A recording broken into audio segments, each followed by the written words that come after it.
Longtime Browns beat reporter Tony Grossi, ESPN Cleveland, on the topic of what to do about the Browns' run game. Could you make an argument to just shut him down for the rest of the year to get him 100% healthy? I think at some point you might consider that.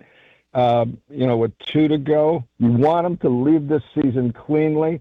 So then a totally rehab-free offseason, I think, would do wonders for Chubb next year. So I think with that in mind, there's a point in time where they have that discussion. I do think it's premature. Do you think he'd be on board with that, though? At some point he might, sure.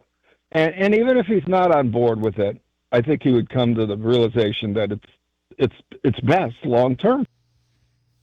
Quincy, when you look at it, Nick Chubb is getting more and more like Nick Chubb, but he doesn't have the explosion yet, and that's not a surprise given what he's coming back from.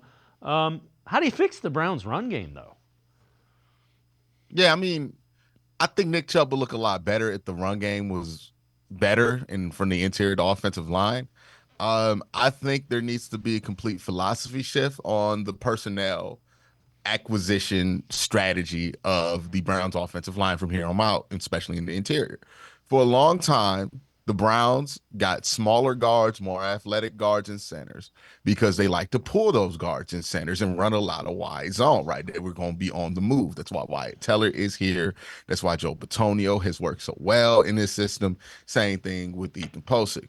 But now the Browns don't do that as much. Now they run out of shotgun. When you run out of shotgun, you're not going to pull as much. Doesn't make as much sense. You're going to do a lot of man blocking to try to take advantage of some delayed handoffs or take advantage of the pressure that your quarterback can create on the run game by being an athlete themselves. That requires you to have bigger offensive linemen. You look at the Browns' offensive lineman, Wyatt Teller's the strongest one. I see him get reset constantly when I watch film. They're just not powerful off the line of scrimmage. You're not getting any push off the line of scrimmage. And they're old, so they're not as finesse as they once were. So the wide zone stuff just isn't effective enough to live off of. I think if you're the Browns, you need to look at getting a big guard like Mekhi Becton or somebody like that, right? Getting a bigger center. Getting that in the draft, right? Getting bigger, stronger on the offensive line and younger, hopefully, in the interior of this offensive line, I think will do wonders for your run games, because I don't think it's the run game block schemes that are a problem. These are run game block schemes that every team runs, and they run them successfully, sometimes even against the Cleveland Browns. I think the issue is that we don't have enough power on the line of scrimmage to execute these block schemes, and it's because our interior, this offensive line, has aged, and they're being asked to do something that they're underpowered for.